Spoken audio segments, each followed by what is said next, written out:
наче горів ковальні Бога. Стоять воїнські суми до плеч,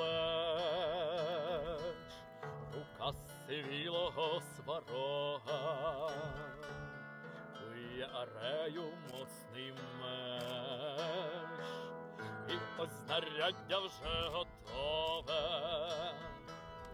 відблискнув меч в люстрах небес,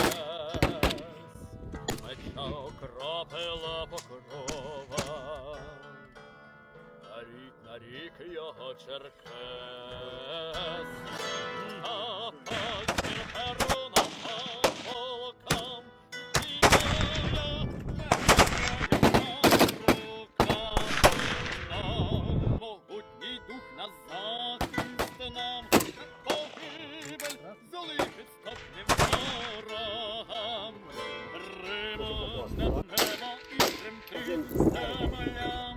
Мечарея Україну визвала.